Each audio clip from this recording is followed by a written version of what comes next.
in the community. For those of you that are unfamiliar with the acronym, SEND stands for Special Education Needs and Disabilities, and we are going to be talking about what it means to have special education needs and disabilities in this brand new show. And I will be joined by different guests in each week. If you would like to have a say, please ring into the studio on 01582 481822 or 0779 481822. I'm going to be joined live today by Mrs. Helen Masters, who is the Director of SEND and Safeguarding at the Chiltern Learning Trust, one of the most successful trusts within Bedfordshire.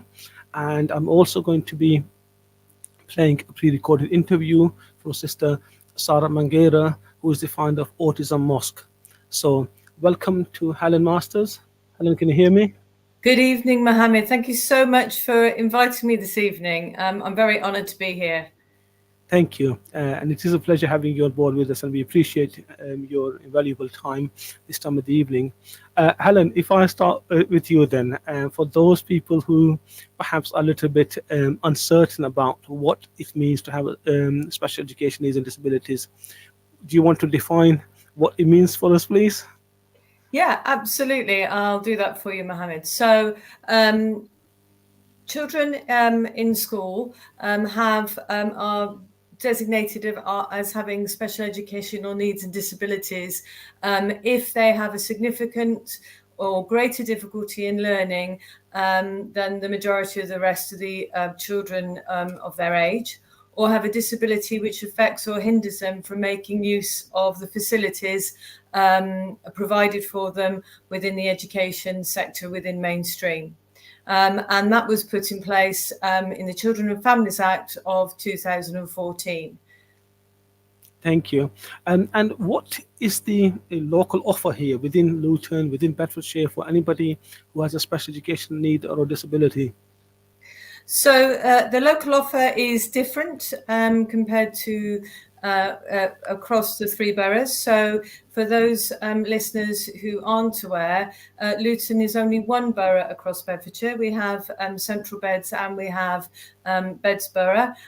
So the offers are different. You can find specific offers on all of the websites across the authorities, but also you can find in each school on their websites, they have to have a school SEND information report, and that will highlight what the school's specific offer is of what they can provide. So in that can be services from outside agencies, or that can be what the local authorities would call universal services, so things that can happen within school. Brilliant. Thank you very much for that. Some of our listeners may be aware that April is traditionally the Autism Awareness or Autism Acceptance Month, and there is a lot of work being done locally, nationally, internationally about raising the profile of people with autism. And in Luton, we are no different. I have been in touch with the Autism Advisory Service in Luton, and they have advised me that there is an autism conference scheduled for a week on Friday, which parents as well as community leaders are invited to and can attend. I will be sharing a link with that later on in the show. And in terms of autism itself, Helen, if somebody is concerned about their child perhaps having some kind of traits or symptoms of autism, what can parents do at home? I think the first thing really is to you could talk to your doctor, because doctors are able to actually refer in. So there's two avenues. If your child is below the age of 12, then you would be looking at perhaps an Edwin Lobo or referral. So that's to a paediatrician. And if your child is older, that would be potentially to CAMS, who also have a neurodiversity team. So those are two ways in. Schools can also do that as well. There's also the possibility of going into school, talking to the class teacher, talking to the SENCO, which is the Special Educational Needs Coordinator within school, voicing your concerns, and working collaboratively with school and in terms of teachers, the Senko, gathering as much information as possible to actually provide a picture on your child that can then be put forward to a referral. But autism, as many people know, presents very, very differently for every individual. And autism is a spectrum. And there is also a very big difference between girls and boys. So girls very often present at a much later date than boys do in terms of autistic spectrum, because they're very good at masking behaviours. Thank you for that detailed explanation. And sometimes we have autism perhaps being misdiagnosed, or as you mentioned with girls in particular, if they are masking it, people not being able to diagnose it. And if a family is wanting to be able to perhaps meet other families or groups or organizations within Luton itself, is that sort of opportunity available for them? Yes, absolutely. Autism Bedfordshire is a society that people can get together. It's a support group. It supports parents, but it also supports families in general and supports the children too. So that's a really good avenue, Mohammed, to actually get a really good source of information. They've got a fabulous website too. So those are the sorts of avenues I would start to look into. But start having conversations, because I think the main issue is that lots of parents find it very difficult to talk to people about their children, because they're talking about their children at a deficit, and we don't like to talk about our children in a deficit model to other people. But actually, if there is an opportunity to express how your children are thinking differently, because autism isn't a deficit. Autism is simply the fact that a child or a person thinks differently to other people, and so we can't stigmatize this. We absolutely have to really push forward, and so that families understand, and the community understands, that autism is just a different way of thinking. And in fact, at the end of the day, we all think differently. Absolutely. And thank you so much for that. I think we will move on towards the pre-recorded interview that I mentioned earlier. And for those of you that want to be sending in questions, please feel free to either ring the studio on 01582 481822, or you can WhatsApp on 07779 481822. That's 07779 481822. I will play the pre-recorded interview that I conducted with Sister Sara Mangera, who is the founder of Autism Mosque. Please bear with us. The interview is for about 10 minutes, and she shares her personal journey towards getting her own children diagnosed, and then it talks about the challenges she faced within the community itself. So this is Sister Sara Mangera.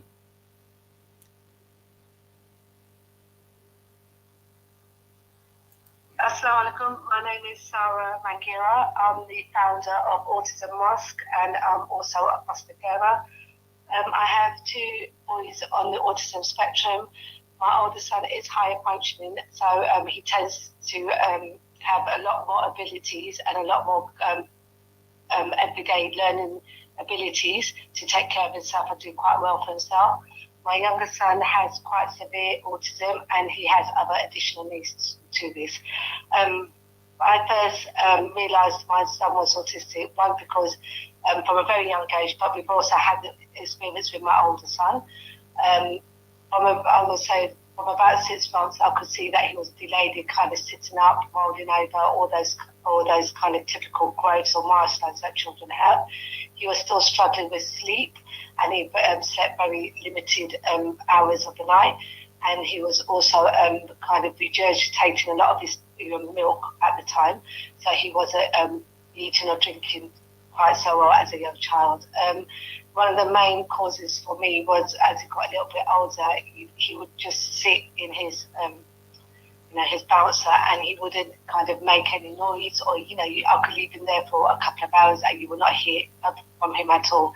And that was very concerning, because at this stage, you expect children to be kind of babbling and making noises and needed attention, and he didn't need that kind of attention from me.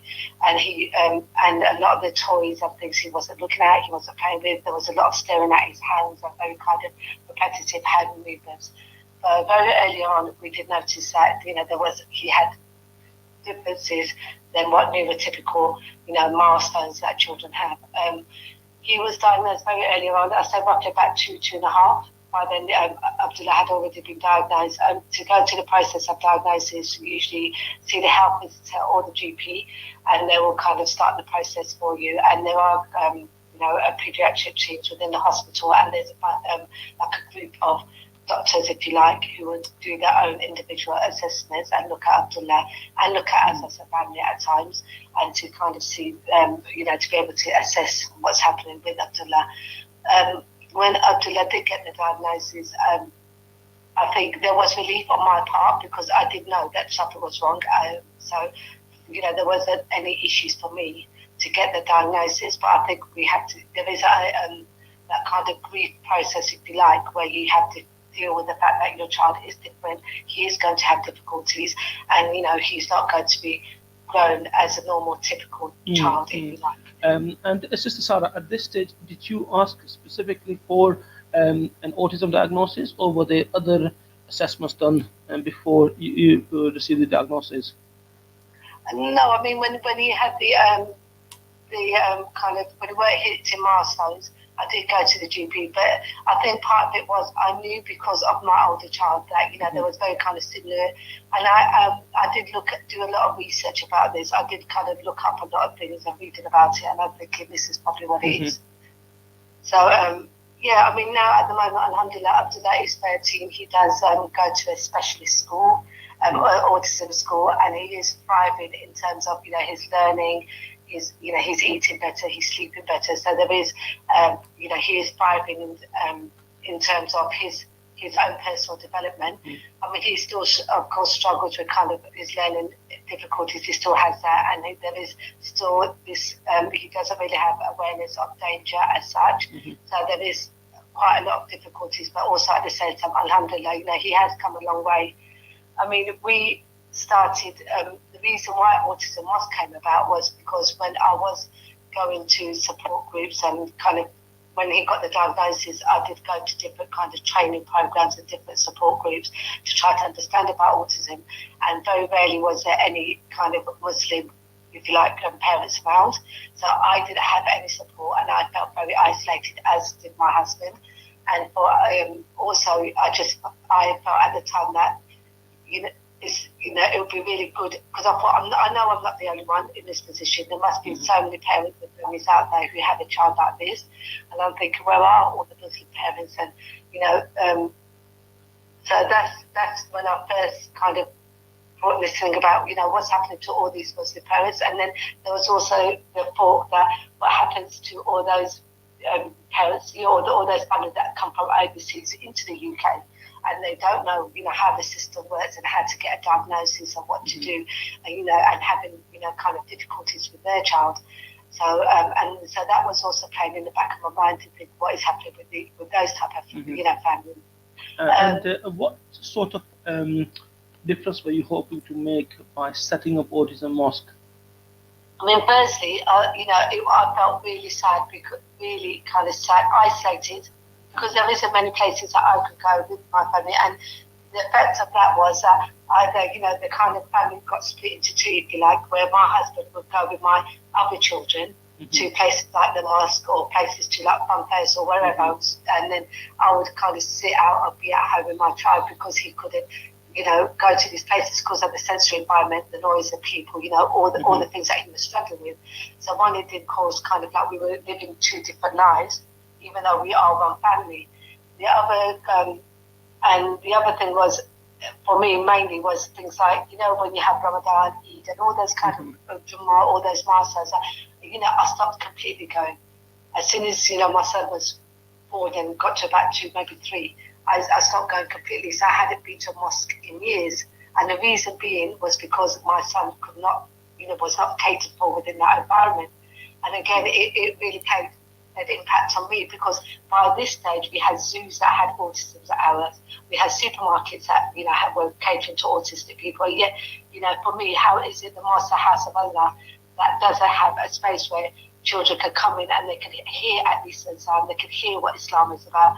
Because even if the communication isn't there, that doesn't mean there is an understanding of what Islam is, or they don't. It's about our connection to our Creator, and they also have a connection to their Creator. Mm-hmm. So that's where autism, and again, it's the isolation about, if there was something, if every mosque did cater, you would find more parents coming to the mosque. Parents would then have support groups within themselves, to kind of speak to each other, to say, this is what's going on. And also we can normalise autism, because we need to normalise it. It is normal at the moment. I know the figures are so 1 in 100, but those were kind of, I think back in 2018, that type of figures. But looking at it now, they're saying that there could be many as 1 in 40, children that are autistic. So the numbers are growing increasingly very fast. And again, we need to cater for a huge part of, if I would say, of the population who do have autism. Mm-hmm. And it's unfair, it's not right. Islam doesn't teach us that. It teaches us to be caring and kind, and especially for those that are less fortunate, or and they are in every way. Autistic people are extremely vulnerable. Mm-hmm. They don't always understand when someone's been rude or someone's been unkind. Mm-hmm. They're very vulnerable, and we're failing them as a community. We are seriously failing. And with Autism Mosque, mashallah, I know you started this project a couple of years ago. What sort of support are you able to offer, say, if a local masjid wanted to get involved? Or what kind of things can you do for them and to be more inclusive? Yeah, so what we did, we started in 2019 pre-COVID, mm-hmm. and when we did the pilot project in Finsbury Park Mosque, what we found was that, which is in kind of central type of more East London, what we found was that there were so many people. We had people from Luton, people from Hounslow, people from all over the place coming to, to Finsbury Park Mosque in East London, and again, that kind of made me realise just how much of a need that is. That parents are travelling from far and wide to bring their child to this. And again, since then, we've had the National Autism Mosque campaign, where we had a number of mosques up and down the country who then, we supported them in terms of with the MCB. I had written a guide on how to kind of look at the sensory environment, have a quiet room, dimming lights, dimming the azan, things like, doing stations of, of 5 pillars of Islam, but teaching it in a very autistic friendly kind of visual way, so they get a little bit of understanding about what the mosque is about. And it was fantastic to see just how many mosques did take part, but just how much their families enjoyed it, because suddenly they came into a room full of people who were also struggling. Then, other parents were there, the other children were there, siblings were there, and it was such a fantastic kind of vibe, if you like, and people kind of talking and discussing autism quite openly. What I found from the mosque committees was that a lot of the mosque committee had realised that this section of the community was not being catered for. Mm-hmm. I felt a lot of people didn't realise what autism was, because it is so hidden within the Muslim community. People don't talk about it. Mm-hmm. So that's and what we found was that every time we spoke to us, they were on board. If anything, they were a bit fearful, because they didn't understand autism and they didn't understand how to cater. There was a fear about, we don't want to get it wrong, and we don't want to kind of traumatise anyone, and but it was very much about kind of applying support to them, but also finding volunteers within that area to go to the mosque, those with experience of autism, to help the mosque to put these autism events on. So, since then we've had many mosques up and down the country who have done regular autism sessions. Birmingham Central Mosque is one who does monthly autism, clubs, if you like, for parents and for children. We've got the Peace Centre in Luton who does it. We had, there are a few. I'm just trying to think. Pearly Masjid in, did the first ever Send Jummah. Harrow Central Mosque did the first ever Send, Iftar. where, families came with the children, then break their fast together, and all those things that we don't, autistic families are excluded from. We can't access in the mosque. So we've done, mashallah, at the moment, we are looking where Autism Mosque it's been about 4 years now, but where we are at that point where we are trying, are growing. So we are looking for volunteers, and we are kind of, and if anybody is interested, they can look at, we're on Facebook, Instagram, TikTok, just like, follow, all those things that we will constantly put up there constantly about what we're doing, where the next autism event we're looking, we're planning and all that. So, and that was Sister Sara Mangera. Thank you very much to her. Unfortunately, she couldn't be here in person, so she joined me for a pre-recorded interview yesterday. Now, excuse me, Helen, I'm going to bring you in here. You've been listening to her very carefully there. And one obvious question that poses to all of us here really is the fact that we talk about young people with special needs and disabilities in schools and autism and the kind of support there. And then some of those students would attend a masjid, a mosque or a madrasa in the evenings. Is there any kind of like a communication between the schools and the mosque system in Luton at the moment that you're aware of? Is that an area that we need to develop further? I think that is potentially an area we can develop much further. I think, as I said previously, and Sara sort of echoed, that we see autism as a deficit rather than a difference, and we need to be accepting of people's differences. And I know that obviously that is something within the community that is obviously very important. And I think we need to make sure that not just individuals, but organisations actually look into how they do that. So yes, I think that's something that we can really sort of work on within our community. It definitely, and schools can actually help that too, because schools engage the mosques in lots of conversations now, especially to do with safeguarding and all those sorts of things. So there's no reason why this can't be an extension of those sorts of conversations. Absolutely. Gosh, I'm going back about 10 years now. I was teaching at a special school at the time in Bedfordshire, and we did a visit to the mosque. And all the children that came from my then school all had an education healthcare plan, all had a variety of special education needs and disabilities. And the carousel of activities we organized with the mosque in advance were fantastic. Everybody was able to access understanding the 5 pillars of Islam, for example, for that particular morning, as that was the topic we were covering in school, and learning about it in a classroom situation to then doing an educational visit is certainly gave them a great understanding. And from the mosque's perspective, I mean, if any of the listeners are out there who are associated with mosques, either in Luton or surrounding areas, by all means, please get in touch. If you are already working on this, ensuring young people with special needs and disabilities are included, you may well have a fantastic curriculum, fantastic inclusion environment. Let us know on 01582 481822 or WhatsApp us on 07779 481822. That's what we are planning to offer, and we are going to talk a little bit more about other challenges or disabilities. Helen, I'm going to ask you if you want to maybe highlight some of the most common disabilities in Luton. We're into the last 58 seconds, so just in the next 30 seconds or so. Yes.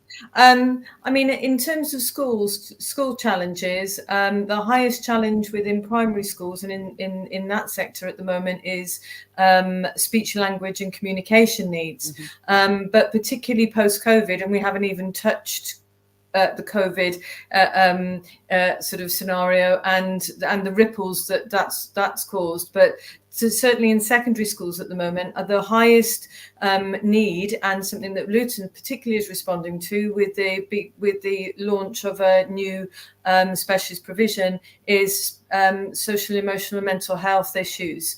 And that sort of covers autism in both speech and language. And Helen, thank you so much for that. I'm really sorry we're running out of time. It's been an absolute pleasure having you with us. Thank you so much.